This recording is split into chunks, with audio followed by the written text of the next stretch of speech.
प्यारे बच्चों, एक बार फिर से स्वागत है आप सभी का। हम पढ़ रहे हैं 11वीं क्लास की फिजिक्स की पहली यूनिट और इसके अंदर हमने मेजरमेंट ऑफ लॉर्ज डिस्टेंसेस का टॉपिक शुरू किया हुआ है। और आज हम प्लैनेट्स की डिस्टेंस अर्थ से या उन डिफरेंट प्लैनेट्स की डिस्टेंस सन से कैसे मेजर करते हैं उनके बारे में डिस्कस करेंगे, डिफरेंट मेथड्स। यानी कि आज का हमारा टॉपिक है measurement of distance of planets. सभी प्लैनेट्स की आज हम बात करेंगे फ्रॉम अर्थ से, एंड ना सिर्फ अर्थ से बल्कि सन से वो कितनी दूर हैं और वो कैसे हम इनको मेजर करेंगे। लेकिन उससे पहले सभी ग्रहों को, जितने भी हमारे प्लैनेट्स हैं, उन्हें हम दो कैटेगरी में रखते हैं। एक होते हैं इंफीरियर प्लैनेट्स, एक होते हैं सुपीरियर प्लैनेट्स। इंफीरियर प्लैनेट्स वो होते हैं जिनकी एवरेज डिस्टेंस सन से, पृथ्वी और सन के बीच की दूरी से कम रहती हैं, जैसे हमारा मरकरी और वीनस है। उन्हें हम इंफीरियर प्लैनेट्स कहेंगे। उनके लिए कोपरनिकस एक अलग मेथड डेवलप किया था, उसको हम डिस्कस करेंगे। और जो सुपीरियर प्लैनेट्स हैं, जैसे जिनकी एवरेज डिस्टेंस सन से पृथ्वी की अपेक्षा, उनकी जो डिस्टेंस है सन से वो पृथ्वी की अपेक्षा ज़्यादा है, उन्हें हम सुपीरियर प्लैनेट्स कहते हैं। जैसे जुपिटर है, मार्स है, सैटर्न है वगैरह। इन सबको, इनको एक अलग मेथड से इनकी डिस्टेंस निकालते हैं, जिसको हम कैप्लस मेथड कहेंगे। तो वन बाय वन करके हम दोनों ही तरह के प्लैनेट्स की, जो चाहे इंफीरियर प्लैनेट्स हो और चाहे सुपीरियर प्लैनेट्स हो, इन दोनों को ही डिस्कस करने वाले हैं। तो चलिए सबसे पहले हम लोग डिस्कस कर रहे हैं for inferior planets.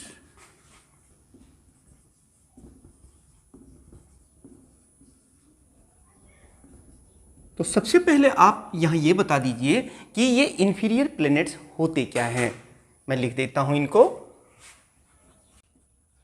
The planets whose distance from sun is lesser than the distance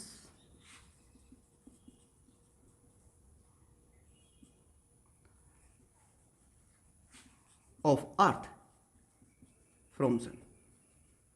यानी कि अर्थ की सन से जो दूरी है उसकी बजाय कम दूरी है सन से उन ग्रहों की। ऐसे प्लैनेट्स को हम इंफीरियर प्लैनेट्स कहते हैं, आर कॉल्ड इंफीरियर प्लैनेट्स।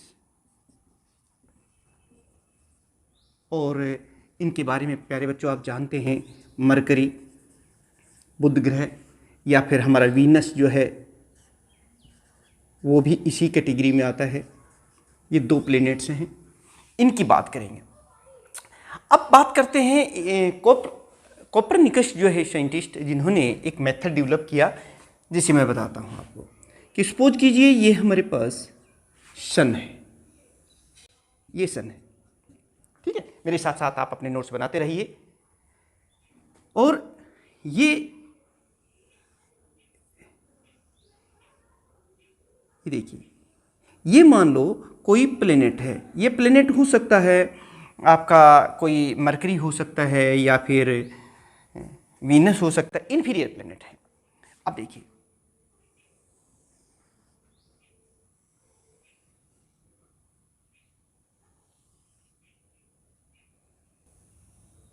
ये सपोज कीजिए अर्थ है, earth, this is the orbit of earth and this is the orbit of the planets.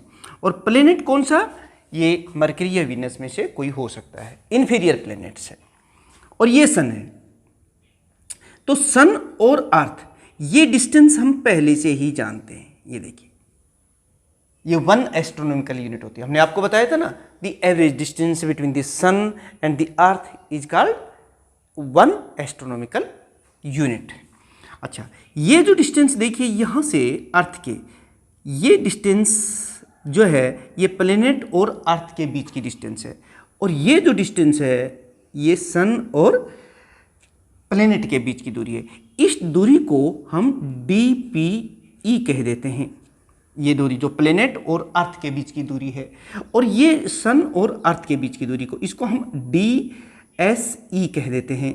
और ये देखिए, ये जो डिस्टेंस है सन और प्लेनेट के बीच की दूरी को, इसको हम लिख देते हैं PS या SP। ये होगी सन और प्लेनेट के बीच की दूरी। अब हमें करना क्या है, सबसे पहले हम सन को ऑब्जर्व करेंगे और फिर उस प्लेनेट को। तो ये जो एंगल है ये हम निकाल देंगे, इसे हम कहते हैं एंगल ऑफ इलोंगेशन। यानी कि अब हम यहां लिखने वाले हैं कि लेट, पहले तो मैं बता देता हूं इस मेथड को हम कह रहे हैं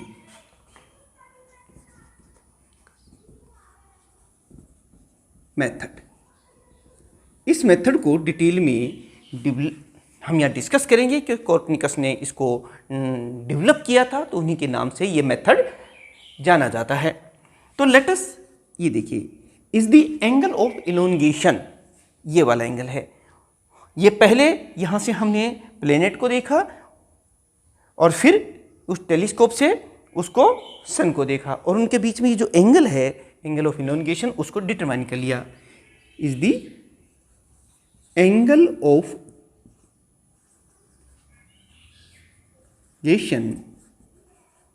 which can be determined with the help of the sextant। अब एक और बात देखिए, DSE, इसको भी लिख लीजिए, DSE ये क्या है, distance of the between centre of sun and earth, यानी कि distance between sun and earth. ये चीज़ प्यारे बच्चों आप लिख लीजिए, ये हो गई। अब यहाँ से देखिए, ये वाली डिस्टेंस क्या है, यानी कि DSP कह दो। ये क्या है, ये है distance between sun and planet, sun and planet. फिर बात देखते हैं DPE। ये देखिए, ये डिस्टेंस है प्लेनेट और अर्थ के बीच की दूरी है, distance between planet and earth. अब प्यारे बच्चों देखिए, ये सारी चीजें जब एक बार आपको पता चल जाए, तो अब हमें सिर्फ ज्योमेट्री लगानी है, जिससे कि हम ये डिस्टेंस भी डिटरमाइन कर सकते हैं और ये वाली डिस्टेंस भी डिटरमाइन कर सकते हैं। आपने पढ़ा भी होगा बुक्स के अंदर कि मरकरी सन से इतनी डिस्टेंस है, मरकरी अर्थ से इतनी डिस्टेंस है। नाउ अब देखिए यहाँ पे प्यारे बच्चों कि what is the value of sine epsilon. Epsilon क्या है, एंगल ऑफ इलोंगेशन, और ये किसके बराबर होता है, परपेंडिकुलर अपॉन हाइपोटेन्यूज, और परपेंडिकुलर यहाँ है DPS डिवाइड बाई DSE। आप इस तरीके से आप इसको लिख सकते हैं। इसको थोड़ा सा हम सोल्व कर लेते हैं। ये देखिए, DPS it is equal to DSE into sine epsilon. अब ये DSE क्या है, distance from the centre of the sun and the earth, और इसको हम कितना, ये तो हमें पता है, इस डिस्टेंस को हम कहते हैं 1 एस्ट्रोनॉमिकल यूनिट, यानी कि it is equal to 1 astronomical unit into sine epsilon DPS। ये देखिए प्यारे बच्चों, सिर्फ हमें ये एंगल ऑफ इलोंगेशन जो है वो डिटरमाइन करना है, वो इसमें रख देंगे। इसकी वैल्यू तो आप जानते हैं, लगभग 1.5 × 10⁻11 मीटर है। अब हम बात कर लेते हैं इसी ट्राइंगल में, in triangle PES, can you tell me, in triangle PSE what is the value of cos epsilon. ये कितनी है वो देख लीजिए, वो भी बेस अपॉन हाइपोटेन्यूज, और बेस है यहाँ पर DPE and divide by DSE।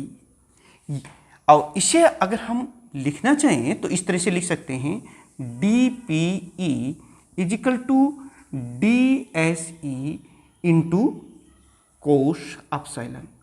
और DSE ये फिर वही 1 एस्ट्रोनॉमिकल यूनिट है, और ये होती है 1 एस्ट्रोनॉमिकल यूनिट, जो हमें पता है कितनी है, और ये मैंने पिछले वीडियोज में बहुत डिटेल में आपको समझाया था।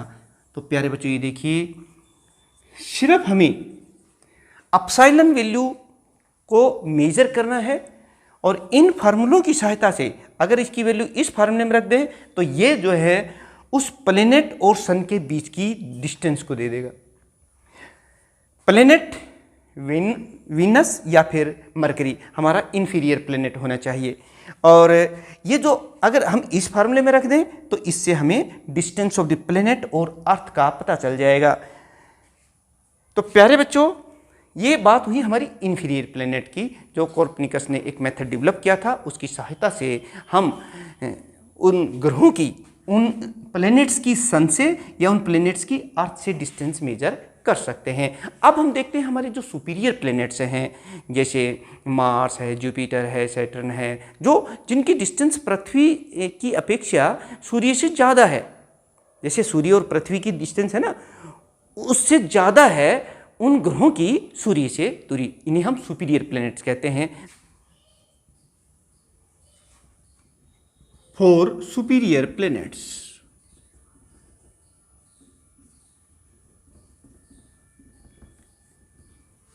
प्यारे बच्चों, सुपीरियर प्लैनेट्स उन्हें कहते हैं जिनकी डिस्टेंस सन से, जो पृथ्वी की डिस्टेंस है सन से, उससे ज़्यादा होती है। Mars, Jupiter, Saturn.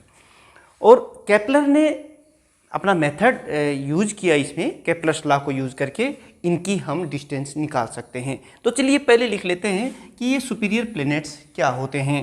The planets whose distance from sun is greater than the distance of earth from sun are called superior। Superior भाई ज़्यादा है ना उनके। इन्फीरियर जिनकी दूरी कम थी उन्हें इन्फीरियर प्लैनेट्स कहते हैं, जैसे मरकरी और वीनस। और जिनकी दूरी पृथ्वी की अपेक्षा ज़्यादा है, भाई वो हमसे ज़्यादा दूरी पर हैं, तो उन्हें हम सुपीरियर प्लैनेट्स कहते हैं। इसका प्लैनेट्स एग्जाम्पल्स भी आप जानते हैं, जैसे कि मार्स, जुपिटर,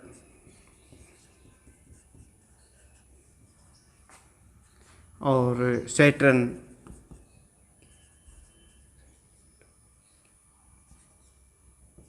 ऐसे जितने भी, प्लूटो, नेपच्यून, वो सब भी ज़्यादा डिस्टेंस पर हैं।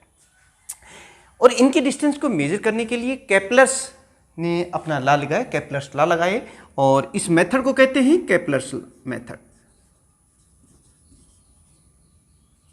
केपलर्स मेथड, यहाँ केपलर्स मेथड यूज होता है। कैसे वो देख लीजिए। इसके लिए आपको जो प्लैनेट्स हैं वो किस तरह से सन के चारों तरफ रिवॉल्व कर रहे हैं और प्लैनेट ने उसके लिए क्या ला दिया था वो पता होना चाहिए। ये देखिए, ये इलिप्टिकल पाथ में हमारे जो डिफरेंट प्लैनेट्स हैं वो रिवॉल्व करते हैं ऐसे। ये मेजर एक्सिस है इलिप्टिकल पाथ का, और ये देखिए ये माइनर एक्सिस है। और सन जो है ये दो फोकस पॉइंट होते हैं, एक इधर और एक इधर।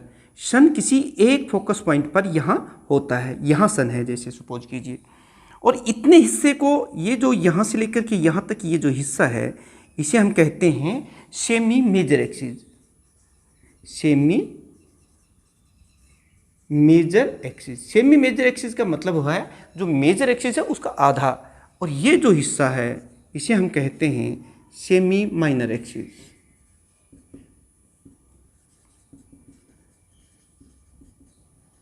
Minor axis. अब केपलर ने क्या कहा था कि भाई ये जो ग्रह हैं जो रिवॉल्व कर रहे हैं सन के चारों तरफ इन इलिप्टिकल पाथ में, एक चक्कर पूरा काटने में जितना समय लेता है वो उसका टाइम पीरियड कहते हैं। और ये जो मेजर एक्सिस है ना, ये उस पर ही डिपेंड करता है। जितना ज़्यादा मेजर एक्सिस होगा उतना ही ज़्यादा टाइम पीरियड भी लेता है। यानी कि using Kepler's law, using Kepler's law, Kepler's ने जो लॉ लगाया वो क्या था कि T square is directly proportional to semi major axis के क्यूब के डायरेक्टली प्रोपोर्शनल होता है, और T is equal to K R cube ये होता है। अब मान लीजिए एक तो हमारे पास वो प्लेनेट है जैसे जुपिटर है, मार्स है, सैटर्न है, या कोई भी सुपीरियर प्लेनेट है, और एक अर्थ है। अब ये देखिए T1 square is equal to इसी लॉ के तहत KR1 क्यूब, ये हो गई, ये पहली बात हो गई। ये किसी और प्लेनेट के लिए है, या मान लीजिए अर्थ के लिए है। अर्थ के लिए कितना हो गया TR स्क्वायर क्यूब। इन दोनों का टाइम पीरियड हमें पता है, इन दोनों के जो सेमी मेजर एक्सिस है इनके बारे में भी हमें पता है। तो ये देखिए ये इक्वेशन 1 और ये इक्वेशन 2। इक्वेशन 1 को इक्वेशन 2 से डिवाइड कर दे तो हमारे पास क्या आ जाएगा T1 square divided by T2 square and it is equal to R1 cube divided by R2 cube. ये देखिए प्यारे बच्चों, ये महत्वपूर्ण जो है फार्मूला हमारे पास आ गया है इक्वेशन नंबर 3। इसमें देखिए मान लो हमें नहीं पता है, किसकी वैल्यू नहीं पता है हमें R1, ये वो प्लेनेट की सेमी मेजर एक्सिस है, ये उस प्लेनेट का टाइम पीरियड है। ज़रा सोच लीजिए किसी भी जो सुपीरियर प्लेनेट है उसका, और ये अर्थ का है T2 टाइम पीरियड। वो एक चक्कर काटने में अर्थ कितना टाइम लेती है 365 दिन, पूरे एक साल में एक चक्कर पूरा कर लेती है ना अर्थ सन के चारों तरफ। और ये अर्थ के लिए क्या हो गया सेमी मेजर एक्सिस हो गया। अब हमें R1 क्यूब ये डिस्टेंस ही तो निकालनी है, तो ये कैसे निकाल लेंगे, ये देखिए knowing the value of T1 T2 and R2 the R1 can be calculated using this formula. और जब एक बार हमें सेमी मेजर एक्सिस का पता चल जाता है तो बाकी की फिर इलिप्स की जो प्रॉपर्टी यूज करके वो जो डिफरेंट फार्मूले हैं मेथड्स हैं उससे उस प्लेनेट की डिस्टेंस सन से भी और अर्थ से भी निकाल सकते हैं। तो प्यारे बच्चों इस तरह से जो सुपीरियर प्लैनेट्स हैं उनकी डिस्टेंसेस को मेजर करने के लिए हम केपलर्स मेथड यूज़ करते हैं, जबकि इन्फीरियर जो प्लैनेट्स हैं उनकी डिस्टेंस को मेजर करने के लिए हम कोपरनिकस मेथड जो है उसको यूज़ करते हैं, जो हम डिस्कस कर चुके हैं। तो प्यारे बच्चों आपको ये चैनल्स पर ये जो आर्टिकल्स हम आपको पढ़ा रहे हैं पूरा सिलेबस आपको करवाना है, आप जुड़े रहिएगा इन दोनों ही चैनल्स के साथ और इनको सब्सक्राइब करके और बेल आइकन ज़रूर प्रेस कर लें ताकि समय आने पर जब भी नया वीडियो अपलोड करें तो आपको पता चल जाए। नेक्स्ट आर्टिकल भी हमारा मेजरमेंट से रिलेटेड ही रहेगा। हमें पूरा सिलेबस करना है और आपके नीट और आईआईटी के जो बेसिक कॉन्सेप्ट्स हैं उनको भी तैयार करने में काफ़ी हेल्प मिलने वाली है और फिर बाद में हम आपके क्वेश्चंस भी लेंगे। तो मिलते हैं नेक्स्ट आर्टिकल के साथ एक नए वीडियोज़ में, तब तक आप सभी का बहुत बहुत धन्यवाद।